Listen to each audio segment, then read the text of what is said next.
ضامر يأتين من كل فج عميق ليشهدوا منافع لهم ويذكروا اسم الله على ما رزقهم من بهيمة الأنعام. وقال عز وجل قل إن صلاتي ونسكي ومحياي ومماتي لله رب العالمين. وقال عز من قائل إن عدة الشهور عند الله 12 شهرا في كتاب الله يوم خلق السماوات والأرض منها 4 حرم ذلك الدين القيم فلا تظلموا فيهن أنفسكم. وقال النبي صلى الله عليه وسلم أفضل أيام الدنيا أيام العشر يعني 10 ذي الحجة. رب اشرح لي صدري ويسر لي أمري واحلل عقدة من لساني يفقهوا قولي. رب زدني علما رب زدني علما.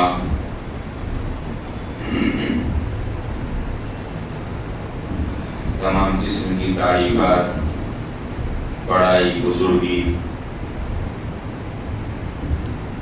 باقی پرہیزگاری، کبریائی اس رب ذوالجلال کے لیے لائق و زیبا ہے جو تمام جہان والوں کا پالنہار رب العالمین، خالق کائنات، مالک ارض و سما ہے. بعد ابو بے شمار درود و سلام نازل ہوں اس رب کریم سے حکم کے مطابق دنیا کے اندر انبیاء کرام کی جماعت پر اور بالخصوص ان انبیاء کرام کی جماعت پہ جن کو اللہ کے رسول صلی اللہ علیہ وسلم، جن کو امام الانبیاء کا شرف حاصل ہوا، خاتم النبیین، رحمت للعالمین، احمد مجتبی، محمد مصطفیٰ صلی اللہ علیہ وسلم پر اللہم صلی علی محمد وبارک وسلم. محترم حاضرین جمعہ، خطبہ مسنونہ کے بعد سب سے پہلی جو آیت کریمہ آپ کے سامنے پڑھی گئی وہ موسم کی مناسبت کے اعتبار سے قرآن مقدس کے اندر اللہ رب العالمین نے ایک سورت نازل فرمائی جو سورہ حج کے نام سے ہے. اللہ رب العالمین نے اس آیت کریمہ کے اندر یہ پیغام دیا کہ وَأَذِّن فِي النَّاسِ بِالْحَجِّ يَأْتُوكَ رِجَالًا وَعَلَى كُلِّ ضَامِرٍ يَأْتِينَ مِنْ كُلِّ فَجٍّ عَمِيقٍ. اللہ رب العالمین کے حکم سے اعلان کر دو اے پیغمبر علیہ السلام کہ لوگ اللہ رب العالمین کے گھر کے جانب رواں دواں ہو جائیں شوق سے، ذوق سے، اور اپنے آپ میں اپنے سواریوں کے ساتھ، کوئی پیدل چل کر، کوئی سواریوں کے ساتھ چل کر اللہ رب العالمین کے گھر کی جانب رواں دواں ہوں. اور ان کی روانگی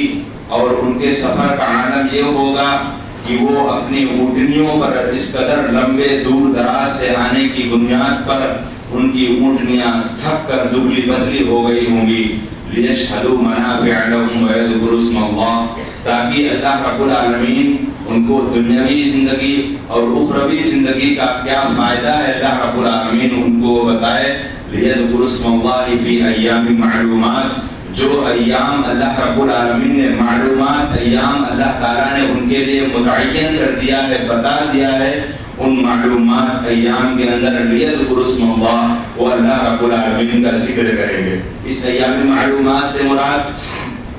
جناب محمد رسول اللہ صلی اللہ علیہ وسلم کی بے شمار احادیث اس بات پر شاہد ہیں، گواہ ہیں کہ ان ایام معلومات سے مراد 10 ذی الحجہ کے شروع کے 10 دن ہیں. اور یہی نہیں یہ گواہی جناب محمد رسول اللہ صلی اللہ علیہ وسلم دوسری اور حدیثوں کے اندر الفاظ موجود ہیں کہ اللہ کے رسول صلی اللہ علیہ وسلم نے کہا کہ افضل ایام الدنیا، یعنی دنیا کے اندر جتنے بھی دن ہیں 365 دن، ان دنوں کے اندر اللہ تعالیٰ نے کسی مہینوں کو خصوصیت دی، کسی دن کو خصوصیت دی، کسی عشرے کو خصوصیت دی، یا جمعہ کو تمام دنوں پر فوقیت دی، یا رمضان کے اندر آخری عشرے کو جو فوقیت فضیلت دی، لیکن دنیا کے اندر تمام جو ایام ہیں ان ایام میں سب سے افضل ایام یہ عشر ذی الحجہ کے شروع کے 10 دن ہیں۔ اس آیت کریمہ سے یہی مراد ہے، اور مزید دوسری آیت کریمہ اس بات پر شاہد ہے، گواہی دیتی ہے کہ اللہ رب العالمین نے قسم کھائی ہے، اللہ رب العالمین نے کہا والفجر، قسم ہے فجر کی، ولیال عشر، اور قسم ہے 10 راتوں کی، یعنی یہ اللہ رب العالمین نے قرآن مقدس کے اندر یہ ان آیت کریمہ کے اندر اس بات کی گواہی دی، اس بات کی شہادت اللہ رب العالمین نے دی کہ جو اہمیت، جو مقام و مرتبہ، جو فضیلت یہ عشر ذی الحجہ کے شروع کے 10 دنوں کے ہیں، وہ زمانے ایام میں وہ کسی اور دن کو وہ فضیلت و فوقیت حاصل نہیں ہے۔ کیوں اس دن کو یہ فوقیت حاصل ہے؟ کیا وجہ ہے کہ اللہ رب العالمین نے اس دن کو بے شمار ایسی نعمتوں سے آگاہ کر کر اللہ رب العالمین نے بتا دیا کہ اللہ کے بندوں اس دن کے اندر یا اس عشرے کے اندر ایسا نہیں ہے کہ رمضان المبارک کے اندر جو آخری عشرہ ہے اس کے اندر 5 ایسی راتیں ہیں جن کا مقام و مرتبہ دیگر راتیں اپنے اعتبار سے نہیں کر سکتی۔ دنوں کے اعتبار سے دیکھا جائے جمعہ کا دن ایک ایسا دن ہے جو بعض مقامات پر، بعض دن پر، بعض کتاب پر، بعض ایام پر، بعض مہینے پر یہ اپنے آپ میں فوقیت اور دلالت کرتے ہیں۔ یہ اللہ رب العالمین کا کرشمہ ہے اور اللہ رب العالمین کا حکم ہے، لہذا اللہ رب العالمین نے اس آیت کریمہ کے اندر اس عشرے کے تعلق سے جو حکم فرمایا وہ عشرہ وہ زمانے بھر کے تمام ایام میں سے سب سے افضل ایام ہے۔ آخر اس کی وجہ کیا ہے،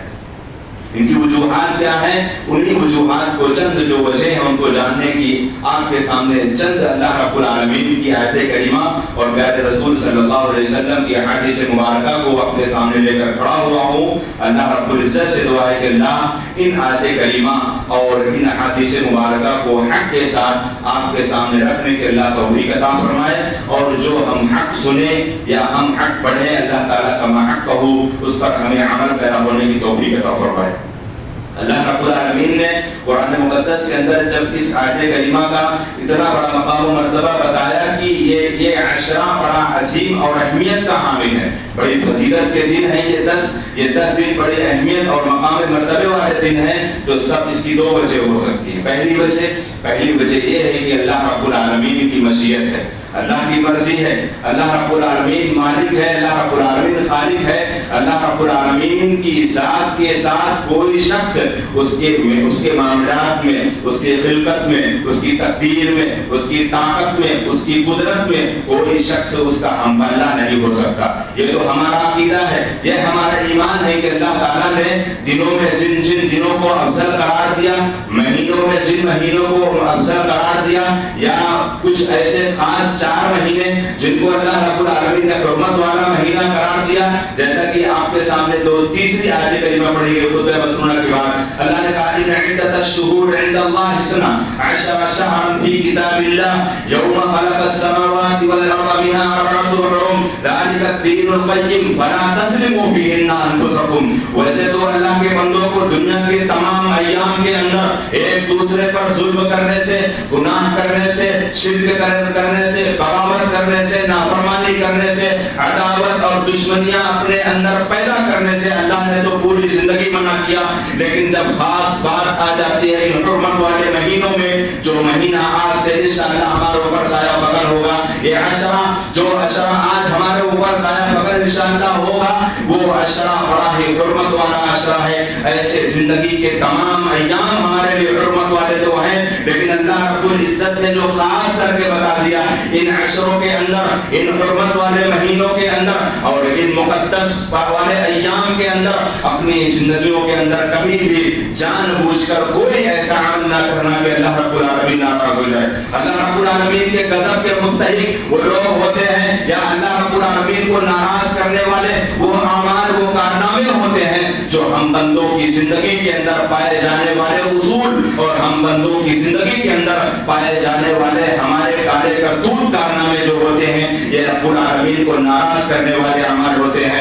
اور رب کریم جب ناراض ہوتا ہے تو اپنے بندوں کے تعلق سے اللہ رب العالمین بتا دیا وَتِلْكَ الْقُرَىٰ أَهْلَكْنَاهُمْ لَمَّا ظَلَمُوا، اللہ رب العالمین نے کہا کسی بھی ملک کو، کسی بھی وقت کو اور کسی بھی حالت کو اور کسی بستی علاقے محلے کو اللہ تعالیٰ ہلاک نہیں کرتا جب تک کہ وہ ظالم نہیں بن جاتے، جب تک کہ وہ گنہگار نہیں ہو جاتے، جب تک کہ وہ اللہ رب العزت کی قدرت کے ساتھ وہ اللہ کے بندوں کو ملاوٹ نہیں پیدا کر دیتے۔ اور جب بندوں کی ملاوٹ جب خالق سے ہو جاتی ہے تو خالق ناراض ہو جاتا ہے۔ یہ خالق کا اصول ہے۔ خالق نے کہہ دیا کہ اللہ کی زندگی کے اندر اللہ نے جو زندگی دی ہے یہ اللہ رب العالمین نے اس زندگی کے اندر سب سے بڑے گناہوں میں تم اپنے آپ میں اگر ملوث ہونے سے بچا نہیں سکتے ہو تو تمہاری دنیا کی تمام نیکیاں رائے گاہ ہیں، دنیا کی تمام نیکیاں تمہاری ذرات میں اللہ مٹا دے گا، اللہ ہواؤں کے ساتھ اڑا دے گا۔ وہ سب سے بڑا گناہ کیا ہے؟ وہ سب سے بڑا گناہ ہے الاشراک باللہ، اللہ رب العزت کے ساتھ شرک۔ ہم لوگوں نے شرک کو بہت معمولی سمجھا ہے،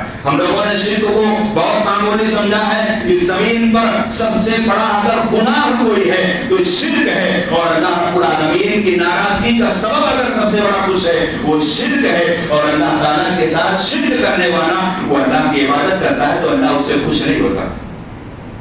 اللہ رب العالمین کے ساتھ شرک کرنے والا اگر وہ اللہ کی عبادت بھی کرتا ہے تو اس کا معاملہ ویسے ہے کہ جیسے کہاوت ہوتی ہے کہ آستین میں سانپ پالنا، آستین میں سانپ پالنے کے برابر بھی ہے۔ اس کے دل کے اندر اللہ کی وحدانیت نہیں ہے، اس کے دل کے اندر اللہ کی قدرت کا کرشمہ نہیں ہے، اور اس کے دل کے اندر رب العالمین کی ربوبیت کا ایمان نہیں ہے، اور اپنے دل کے اندر کسی اور کو بسائے ہوئے ہے، اپنے ایمان کے اندر کسی اور سے توکل، کسی اور سے اعتماد اور کسی اور پر بھروسہ اپنی دنیاوی زندگی کی مشکلات کو رکھ رکھا ہے، اور پھر اللہ کے سامنے سجدہ کر رہا ہے۔ پھر اللہ رب العالمین سے دھوکہ دینے کی بات ہوتی ہے۔ اللہ رب العالمین نے کہا وَمَكَرُوا وَمَكَرَ اللَّهُ وَاللَّهُ خَيْرُ الْمَاكِرِينَ۔ دوسری جگہ اللہ رب العالمین نے کہا يُخَادِعُونَ اللَّهَ وَالَّذِينَ آمَنُوا وَمَا يَخْدَعُونَ إِلَّا أَنفُسَهُمْ۔ تم دھوکہ دینے کی بات کرتے ہو، تم اللہ رب العالمین کو دھوکہ دینے کی بات کرتے ہو، تم اللہ کو دھوکہ نہیں دیتے، تم اپنے آپ میں اپنی ذات اپنے نفس کو تم خود دھوکہ دینے والے ہو۔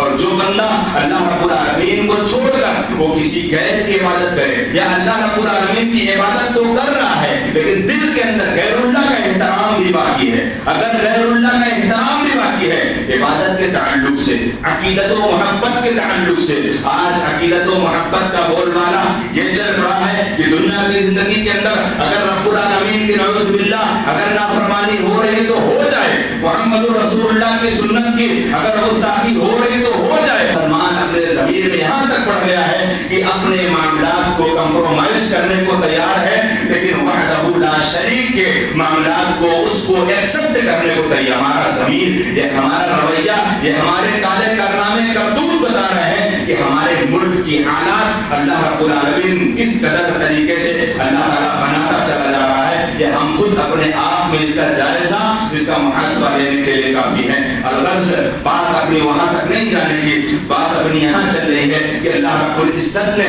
اس عشرے کو زیادہ حرمت والا اور زیادہ افضل ایام اور زیادہ زمانے بھر کے دنوں کا سب سے افضل ایام کیوں قرار دیا؟ دوسری وجہ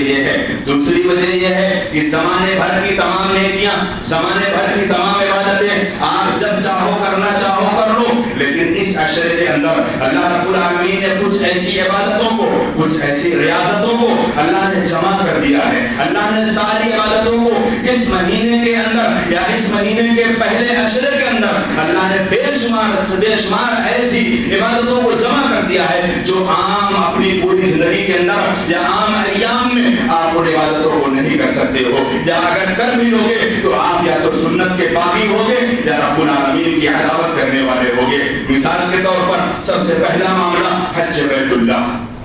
حج بیت اللہ، اس عشرے کو جو اہمیت جو فضیلت حاصل ہے اس کے ضمن میں سب سے پہلی بات اس بات کو اپنے دل کے اندر اپنے ذہن کے اندر بٹھا لینا چاہیے کہ سب سے پہلے اگر آپ ذی الحجہ کے پہلے عشرے کو چھوڑ کر اگر آپ چاہتے ہو محرم الحرام کے پہلے عشرے میں یا رمضان المبارک کے آخری عشرے میں آپ چاہتے ہو کہ حج کر لیں تو آپ کا حج وہ حج نہیں ہوگا. آپ عرفہ کا میدان چھوڑ کر یہ عرفہ جو پیارے رسول محمد رسول اللہ صلی اللہ علیہ وسلم نے کہا الحج عرفہ، حج ہی عرفہ ہے. اور اگر جس شخص نے اپنے حج کے مناسک ادا کرنے میں اگر اس نے عرفہ کے وقوف کو چھوڑ دیا ہے وہ تمام ارکان کر لے اس کا حج حج نہیں ہو سکتا. اگر وقوف نے عرفہ کیا ہے منا مزدلفہ یا صفا مروہ یا اس کے علاوہ اور کچھ اگر ارکان چھوٹ جاتے ہیں تو آپ اس کا دم کر کے اس کا اعادہ کر کے آپ اس کام کو کر لو گے تو عنقریب آپ کا حج قبول ہو جائے گا. لیکن اگر آپ سے وقوف عرفہ چھوٹ گیا آپ کا حج ہی نہیں ہو سکتا. یہ پیارے رسول محمد رسول اللہ صلی اللہ علیہ وسلم نے جو اس عشرے کی جو اہمیت جو فضیلت بتائی ہے اس میں سب سے پہلا معاملہ یہی ہے کہ الحج بیت اللہ، اللہ رب العالمین کے لیے جو حج ہوتا ہے. اور ایک بات اپنے ذہن میں یاد کر لیں میرے تمام مومن بھائیوں یا جہاں تک میری بات جا رہی ہے عالم اسلام کے اندر زندہ رہنے والے غیور مسلمانوں، اگر تمہارے ذہن تمہارے دل و دماغ کے اندر اگر ایک چیز پنپ رہی ہے کہ آپ پورے زندگی کے سارے مسائل پورے زندگی کے سارے کارنامے کاروبار بزنس دھندا پراپرٹی ان سب کو اپنانے کے بعد اپنی زندگی کا ایک آخری حصہ سمجھتے ہو کہ اپنی زندگی کے آخری ایام میں ہم حج کریں گے ابھی ہمارے لیے حج ضروری نہیں ہے تو تم سے بڑا گنہگار کوئی نہیں ہے. اگر تم نے سمجھ رکھا ہے اور یہ چیز یہ مزاج یہ ذہنیت صرف خالی ایشیائی ممالک میں پائی جاتی ہے اور بالخصوص اپنے ملک ہندوستان پاکستان بنگلہ دیش سری لنکا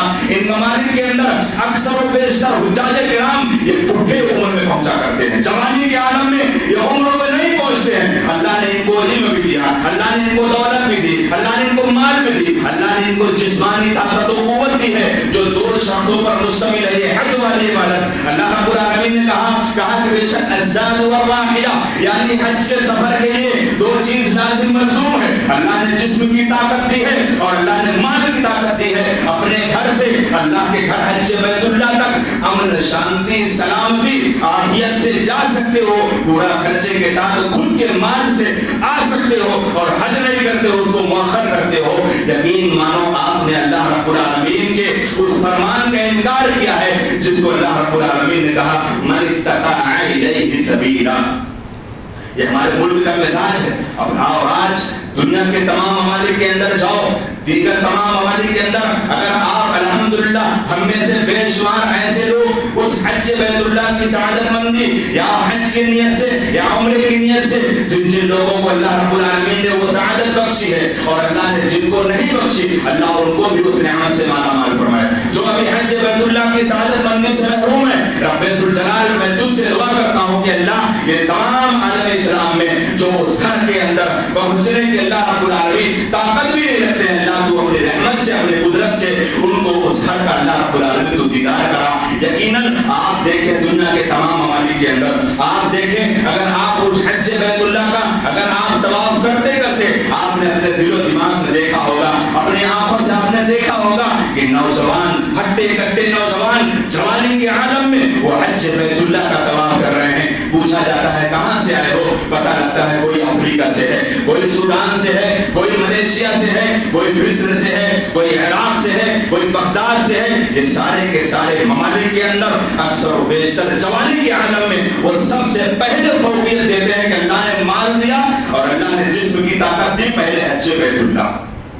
ہمارا مزاج کیا ہے پہلے مال اکٹھا کر لو دولت اکٹھا کر لو پراپرٹی اکٹھا کر لو تمام آل و اولاد کو تمام پورے خاندان کی پوری ضروریت کو ان کا پورا نظام اور پورا سسٹم پیدا کر دو. ارے آپ قیامت کی صبح تک اگر آپ اس کام کو کرتے رہو کہ آپ نے ان کا حق ادا کیا ان کا حق ادا کیا تو یہ اللہ رب العالمین آپ سے یہ کام لے رہا ہے. اللہ رب العالمین آپ سے یہ کام لے رہا ہے لیکن اللہ کا بھی حق ادا کرو اللہ رب العالمین کا بھی حق ادا کرو. یہ کام ایسا نہیں کہ کوئی برا کام ہے. آپ گھر والوں کو اپنے بچوں کو اپنی بیویوں کو اپنی اہل اولاد کو اپنے خاندانوں کو آپ جن کی ہم میں سے بے شمار ایسے لوگ ہیں جو اپنے بھائیوں کی بھی کفالت کرتے ہیں. نعوذ باللہ بس اوقات کبھی ایسا ہوتا ہے بھائیوں کے ساتھ ساتھ غیروں کی بھی کفالت کرتے ہیں, غیروں کو بھی دیکھ بھال کرتے ہیں, اللہ ان کے مال میں خیر و برکت عطا فرمائے. اپنی زندگی کے اندر بہت سے ایسے لوگ ہیں اپنی بہنوں کے خرچے کو بھی پاتے ہیں, اور اپنی وہ اولاد جو اولادیں اپنے مال سے اپنے گھر سے وہ الگ ہو چکے ہیں, باپ ایسے بعض ایسے اولاد باپ ہیں جو ان کا بھی خرچہ اٹھاتے ہیں. بہت اچھا قدم ہے, بہت اچھا قدم ہے. حقوق اللہ کے بعد حقوق العباد کا سب سے بڑا یہ کام اور سب سے بڑا اجر اللہ رب العالمین نے اس کو لکھا ہے. لیکن حقوق اللہ بھی یاد کرو, حقوق اللہ بھی یاد کرو. اللہ نے مال کی طاقت دی, اللہ نے جسم کی طاقت دی. پہلا فریضہ تمہارے اوپر بنتا ہے کہ تم اللہ رب العالمین کے گھر کا تم پہلے اس کا طواف کرو, اس کی سعادت مندی حاصل کرو. یہ دنیا کے اندر تو کام روز مروز پیدا ہوتے رہے, یہ کون جانتا ہے کہ آج اللہ نے مال دیا ہے, آنے والے سال میں جب ہم فارم بھر دیں اللہ تعالیٰ مال بھی چھین لے اور اللہ تعالیٰ جسم کی طاقت بھی چھین لے. اللہ تعالیٰ مال بھی چھین لے, اللہ جسم کی طاقت بھی چھین لے. ہاں, اللہ رب العالمین نے ایک ایسی عبادت ہے, ایک ایسی عبادت ہے, اس عبادت سے ہم لوگ بہت سے لوگ ناواقف ہیں, اس تعلیم سے ہم میں بہت سے لوگ ناواقف ہیں. دنیا کے تمام بدعات والے کام اپنانے کو تیار ہیں. اپنے مردے کے نام سے یہ کام کروا دیں, یہ کام کروا دیں, فلاں درگاہ پہ یہ جانور ذبح کروا دیں, یہ جانور ذبح کروا دیں. ارے آپ کے والدین میں کسی کا انتقال ہو گیا, اگر آپ حج کر چکے ہو, آپ حج بدل اپنے باپ کا کر دو, آپ حج بدل اپنی ماں کا کر دو. یہ کیوں نہیں کر لیتے؟ ہاں, اللہ کے رسول صلی اللہ علیہ وسلم کے سامنے ایک خاتون آ کر حج بیت اللہ میں طواف کر رہی تھی. ہاں, طواف کرتے کرتے لبیک اللہم لبیک لبیک لا شریک لک لبیک ان الحمد والنعمت لک والملک لا شریک لک. یہ کلمات پڑھتے پڑھتے وہ کلمات تو پڑھ رہے ہیں لیکن کہہ رہے لبیک جسمانی طاقت سے اپنے آپ میں ناقص ہے, جسمانی طاقت سے کمزور ہے, تو اپنے آپ میں اپنے اس باپ کے لیے یا خود بذات خود اپنے لیے وہ کسی ایسے شخص کو حج بدل کرنے کے لیے بھیجے, اور پھر وہ حج بدل وہی شخص کرے گا جو پہلے سے اپنا حج کیا ہوگا. ایسا نہیں ہے کہ کسی نے حج نہیں کیا آپ اس کو بھیج دو کہ آپ حج بدل کر کے چلے آؤ. پیارے رسول کی صلی اللہ علیہ وسلم کی یہی تعلیم, آپ صلی اللہ علیہ وسلم نے ان خاتون کو بلا کر کہا سنو, پہلے اپنا حج کرو اور اپنا حج کرنے کے بعد تم اپنے والد شورما کی طرف سے حج کرو. تو یہ حج ایک ایسا فریضہ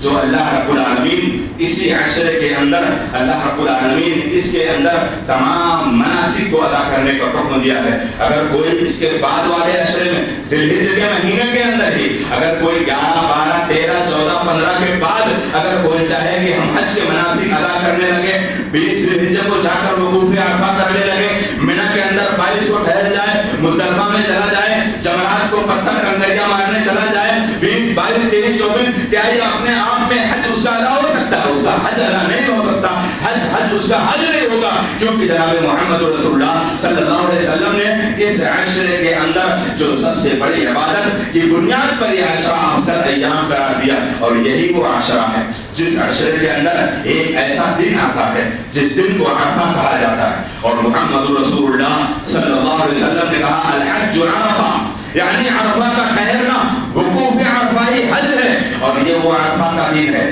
جس دن جناب محمد رسول اللہ صلی اللہ علیہ وسلم نے کہا اس عرفہ کے اندر شامل ہونے والے, اس عرفہ کے اندر اللہ رب العالمین کے بندے, اللہ تعالیٰ آسمان دنیا پر آتا ہے. اللہ رب العالمین اسی عرفہ کے دن آسمان دنیا پر آتا ہے اور تمام فرشتوں کو اعلان کر کے اللہ رب العالمین فخر کرتا ہے, اے فرشتوں بتاؤ یہ جو میرے بندے ہیں جو گرد و غبار میں اپنے بالوں کو اپنے چہروں کو یہ اللہ رب العالمین کے سامنے کھڑے کر کے تقریباً 12:30 1 بجے سے لے کر عصر اور مغرب تک قبلہ کی جانب کھڑے ہو کر اللہ رب العزت سے دعائیں کرتے ہیں, کھڑے کھڑے دعائیں کرتے ہیں. سنت کا طریقہ یہی ہے کہ جب وقوف عرفہ کرو کھڑے ہو کر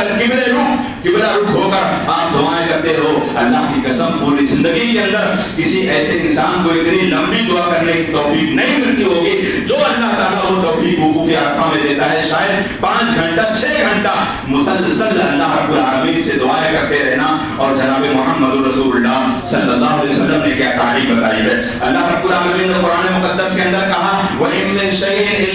شَيْءٍ, اللہ رب العالمین نے کہا کہ بے شک اللہ تعالیٰ کے بندے ایسے اللہ تعالیٰ کی مخلوقات میں سے بہت سے ایسی مخلوقات ہیں جو اللہ رب العالمین کی تسبیح، اللہ رب العالمین کا ذکر بیان کرتے ہیں. وہ پتھر ہیں، یہ درخت ہیں، چرند ہیں، پرند ہیں، اس ساری کی ساری زمین جب اللہ رب العالمین کا ذکر جب بلند ہوتا ہے تو ساری کی ساری زمین اللہ رب العالمین کے ذکر سے گونج اٹھتی ہے. اور یہ جناب محمد رسول اللہ صلی اللہ علیہ وسلم نے ارشاد فرمایا، اللہ کے رسول صلی اللہ علیہ وسلم نے ارشاد فرمایا وقوف عرفہ پہ اللہ رب العالمین آسمان دنیا پر نازل ہونے کے بعد اللہ رب العالمین اعلان کرتا ہے کہ اے فرشتوں تم گواہ رہنا، یہ میرے بندے یہ مجھ سے مغفرت کے متلاشی ہیں اور میں ان بندوں کو جہنم سے آزادی کا پروانہ دیتا ہوں. یقین مانو جہنم سے آزادی کا پروانہ اللہ رب العالمین جتنا وقوف عرفہ میں عرفہ کے دن اللہ رب العالمین دیتا ہے اتنا کسی اور دن جہنم سے آزادی کا پروانہ نہیں ملتا. اور ایسا نہیں کہ صرف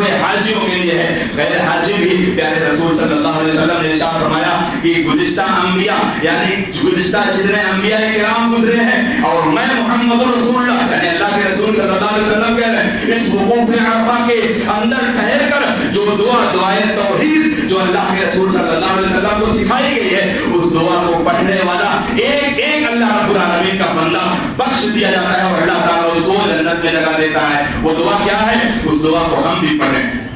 انشاءاللہ عرفہ کے دن تقریباً 16 تاریخ کو سنڈے کو 16 تاریخ کو انشاءاللہ غیر حاجی سارے کے سارے لوگ اپنے ملک کے اندر ہندوستان کے اندر عرفہ کا روزہ انشاءاللہ رکھیں گے اور اس روزہ رکھ کر اللہ رب العالمین سے کثرت سے ذکر اور لا الہ الا اللہ وحدہ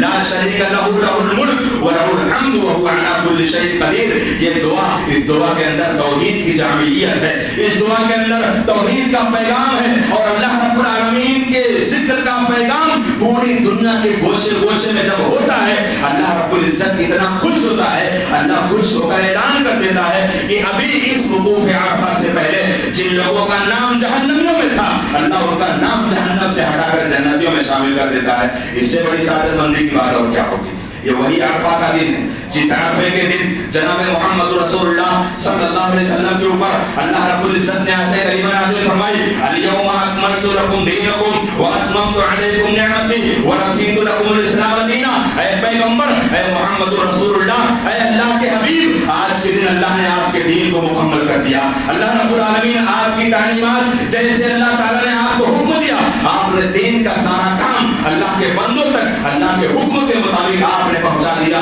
واتممت علیکم نعمتی اور تمام تر کی نعمتیں اتمام کر دی گئی اور ورضیت لکم الاسلام دینا. اللہ رب العزت دین اسلام سے راضی ہو گیا. یہ پیغام جب اللہ کے رسول صلی اللہ علیہ وسلم کو اللہ نے اس آیت کریمہ کے اندر دیا یہودیوں کے اندر ایک کھلبلی مچ گئی. یہودیوں نے کہا آ کر امیر المومنین عمر بن خطاب رضی اللہ تعالیٰ عنہ سے کہا اے امیر المومنین آپ کو معلوم ہے کہ آپ کے قرآن کے اندر ایک ایسی آیت ہے اگر وہ آیت ہمارے اوپر اور ہماری کتابوں میں نازل ہوتی ہم اس دن خوشی کا دن منا لیتے، ہم اس دن خوشی کا دن منا لیتے. حضرت عمر بن خطاب رضی اللہ تعالیٰ عنہ نے کہا تمہیں کیا پتا وہ آیت کون سی ہے، بتاؤ کون سی آیت ہے. حضرت عمر رضی اللہ تعالیٰ عنہ کو معلوم تھا لیکن اسے پوچھنا چاہ رہے تھے کہ تو کون سی آیت کی بات کر رہا ہے. اس یہودی نے کہا الیوم اکملت لکم دینکم واتممت علیکم نعمتی ورضیت لکم الاسلام دینا. حضرت عمر بن خطاب رضی اللہ تعالیٰ عنہ نے کہا اے یہودی یہ وہی آیت کریمہ ہے جس آیت کریمہ کو اللہ رب العالمین نے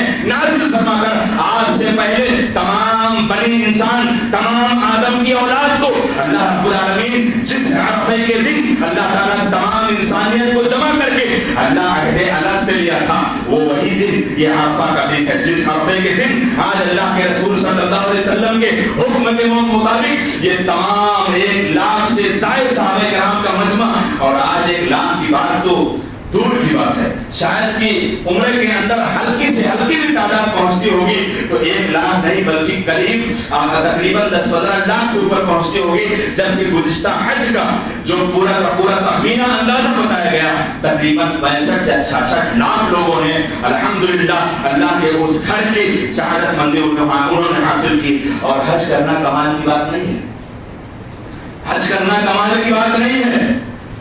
حج کرنا اللہ رب العالمین نے جس کو سعادت بخش دی وہ اللہ رب العالمین کے گھر کی جانب پہنچ تو گیا لیکن کمال کی بات وہاں ہے حج کر کے آنے کے بعد اپنی زندگی کے اندر اپنے نفس کا محاسبہ کرو، اپنے اعمال کا موازنہ لو کہ حج کرنے سے پہلے ہماری زندگیوں کے اندر جو